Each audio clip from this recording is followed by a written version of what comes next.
सुप्रभात प्यारे विद्यार्थियों। मैं विक्रम सर आप सभी का एक बार फिर पीडीएस के ऑनलाइन ग्रुप में हार्दिक स्वागत करता हूं। अभी इसके पहले वाले वीडियो में हम लोगों ने रस और छंद पढ़ चुके हैं। क्या पढ़े हैं? रस और छंद पढ़ चुके हैं। आज हम लोग बहुत ही इंपॉर्टेंट टॉपिक, बहुत ही महत्वपूर्ण टॉपिक पढ़ने वाले हैं। क्या? अलंकार पर चर्चा करना है हमको। आज किस पर चर्चा करने हैं? अलंकार पर चर्चा करनी है। तो सबसे पहले मेरे दिमाग में एक बात आती है कि अलंकार कहते किसे हैं। जैसे अलंकार शब्द की चर्चा हम लोगों ने शुरू किया तो दिमाग में ये बात आ जाना स्वाभाविक है कि अलंकार कहते किसे हैं। देखिए, अलंकृत का मतलब होता है गहना। क्या होता है? अलंकार का अर्थ होता है गहना।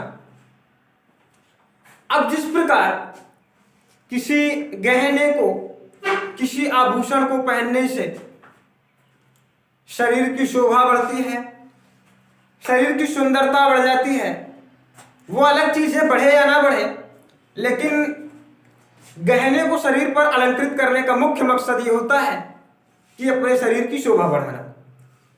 फिलहाल यहां तो ये शरीर तो है नहीं, तो अब हमको समझना है कि हिंदी में अलंकार किसे कहते हैं। तो अलंकार का अर्थ होता है कि काव्य की शोभा बढ़ाने वाले शब्दों को ही क्या कहा जाता है? अलंकार कहते हैं। क्या कहते हैं? अलंकार कहते हैं। अलंकार का अर्थ क्या होता है? आभूषण। और काव्य की शोभा बढ़ाने वाले शब्दों को ही क्या कहते हैं? अलंकार कहते हैं। अगर हम सीधे शब्दों में कहें कि अलंकार ही काव्य का सबसे बड़ा आभूषण है तो गलत नहीं होगा। हम ये कहें कि अलंकार ही काव्य का क्या है? आभूषण है तो गलत नहीं होगा। आइए इसको हम लोग डिफाइन करते हैं, अर्थात इसकी परिभाषा लिखते हैं।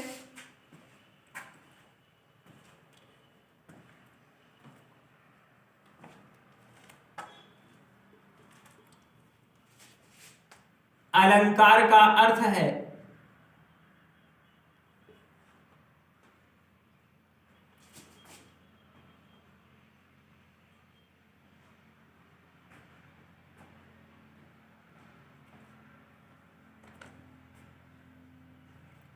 आभूषण। क्या अर्थ है? आभूषण। यहां लिखेंगे काव्य की शोभा बढ़ाने वाले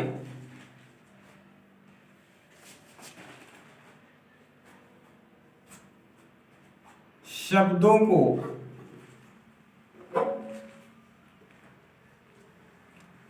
अलंकार कहते हैं।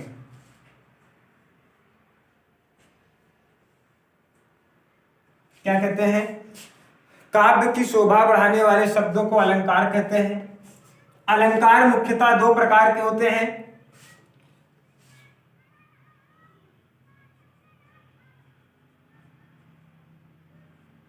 कितने प्रकार के होते हैं?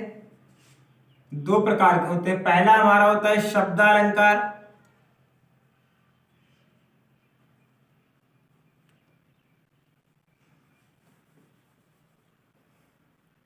और दूसरा होता है अर्थालंकार।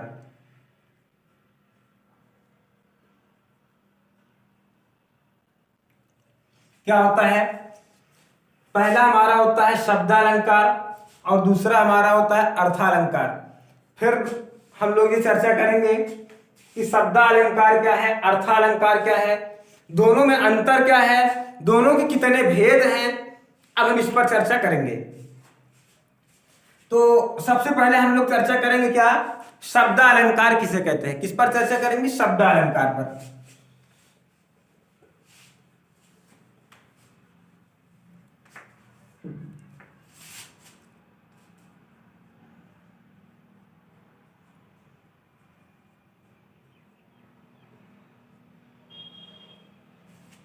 शब्दालंकार, शब्दालंकार की परिभाषा क्या है? जब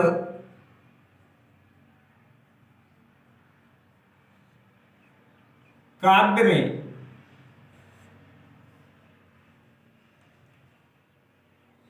केवल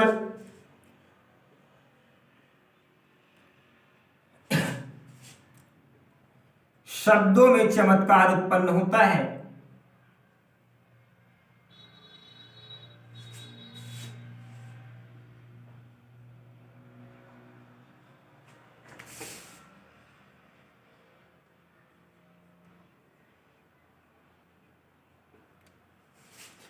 जब काव्य में केवल शब्दों में चमत्कार उत्पन्न होता है। और इसके बाद एक चीज हम यहां और ध्यान देंगे, क्या कहते हैं, केवल शब्दों में चमत्कार उत्पन्न होता है उसे शब्दालंकार कहते हैं।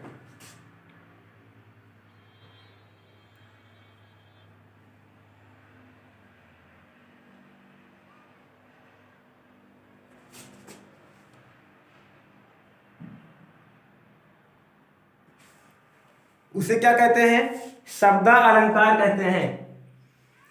और शब्दालंकार मुख्यतः 3 प्रकार के होते हैं। पहला होता है अनुप्रास अलंकार,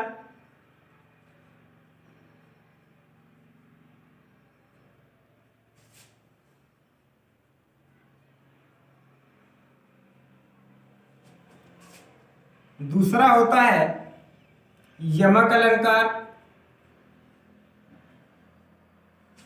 पहला क्या होता है, अनुप्रास अलंकार, दूसरा क्या होता है, यमक अलंकार।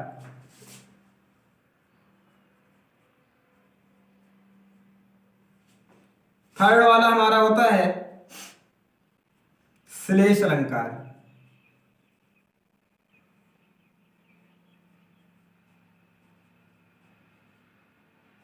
एक बार और इसको हम रिवीजन कर लेते हैं। जब काव्य में केवल शब्दों में चमत्कार उत्पन्न होता है उसे शब्दालंकार कहते हैं। देखिए, शब्दों का में अलंकार चमत्कार उत्पन्न होने का अर्थ है कि यदि इस पर हम इसका पर्यायवाची लिख दें। जैसे आपने पढ़ा होगा कि तरान तनुजा तट तमाल तरुवर बहुछाए। अब यहां पर ता शब्द बार बार आ रहा है, लेकिन जैसे तरुवर का मतलब क्या होता है, तरुवर का मतलब होता है पेड़, वृक्ष। अब अगर तरुवर के स्थान पर मैं वृक्ष रख दूं तो यहां पर फिर अनुप्रास खत्म हो जाएगा, अर्थात यहां पर फिर ता की आवृत्ति खत्म हो जाएगी। सीधी शब्दों में समझिए कि हम इसके शब्द में ही चमत्कार उत्पन्न कर सकते हैं अगर इसका पर्यायवाची लिख देंगे। चाहे जो भी सेंटेंस हो, चाहे जो भी चीजें हो, चाहे जो भी काव्य हो, अगर उसमें अलंकार है, शब्दालंकार में चाहे अनुप्रास हो, यमक हो, श्लेष हो, अगर इसमें हम किसी का पर्यायवाची लिख दें तो पर्यायवाची लिखते ही क्या होता है, उसका अर्थ क्या होता है, नष्ट हो जाता है। जैसे लिखा है उदित उदयगिरी मंच पर, उदित उदयगिरी, उदित का मतलब क्या होता है, उगना। उदय का मतलब होता है पर्वत पर, उदय का उदयगिरी पर्वत यानी उदराचल पर्वत पर। अब यहां पर ऊ की आवृत्ति तो बार बार हो रही है, लेकिन हम अगर इनकी पर्यायवाची लिख दें, इनकी क्या लिख दें, पर्यायवाची लिख दें, ठीक। अब जैसे उगना के स्थान पर मैंने लिख दिया निकलना, सूर्य उगता है, सूर्य निकलता है, तो निकलने से उसका अर्थ खत्म हो जाएगा। अर्थात इसमें क्या कर सकते हैं, इसमें पर्यायवाची नहीं लिख सकते हैं, इसे क्या कहते हैं, शब्दालंकार कहते हैं। अब अगली बात हम लोग चर्चा करेंगे किस पर, अर्थालंकार पर।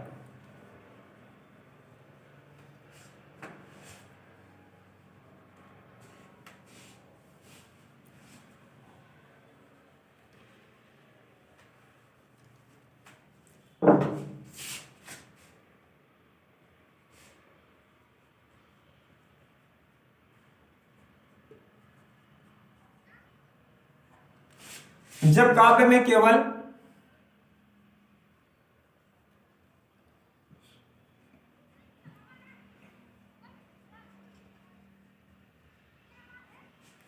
क्या होता है कि जब काव्य में केवल अर्थ में चमत्कार उत्पन्न होता है, क्या होता है, अर्थ में चमत्कार उत्पन्न होता है। अब फिर वही बात आई कि अर्थ में चमत्कार उत्पन्न होने का अर्थ क्या हुआ कि हम इसका पर्यायवाची यूज कर सकते हैं, यानी पर्यायवाची, इसका पर्यायवाची मैं लिख सकता हूं। पर्यायवाची लिखने से उसमें कोई दिक्कत नहीं होगी, यानी उसका अर्थ लिखेंगे तब उसमें चमत्कार उत्पन्न होगा। तो ऐसी स्थिति में कौन सा अलंकार होता है, अर्थालंकार होता है। कौन सा अलंकार होता है? अर्थालंकार होता है। इसके मुख्य भेद क्या है? इसमें जैसे सबसे पहले उपमा अलंकार है,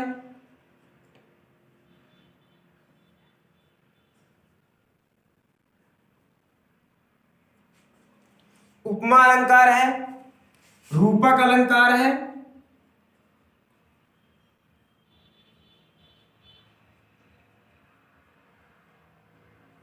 और उत्प्रेक्षा अलंकार है।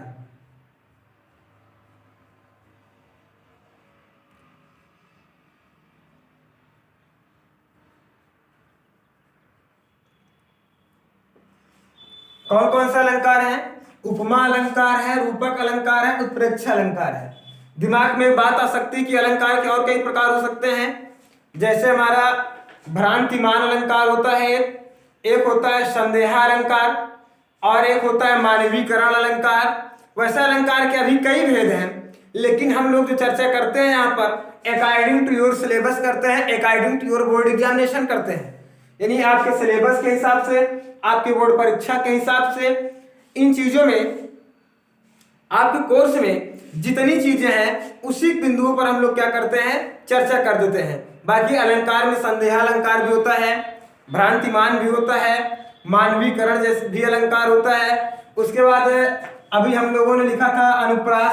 अनुप्रास में भी कई प्रकार के अनुप्रास में कई भेद हैं, वृत्तानुप्रास है, लाटानुप्रास है, छेकानुप्रास है, कई प्रकार के अलंकार है। ठीक, लेकिन यह है कि हम लोग क्या करते हैं, अकॉर्डिंग टू बोर्ड एग्जामिनेशन सारी चर्चाएं करते हैं और अकॉर्डिंग टू योर सिलेबस। तो प्यारे विद्यार्थियों, आज के वीडियो लेक्चर में हम लोग सिर्फ इतनी चर्चा करेंगे। अब उसके बाद इसमें अगर आपको अलंकार में किसी भी प्रकार की समस्या है तो आप हमारे संपर्क सूत्र 8858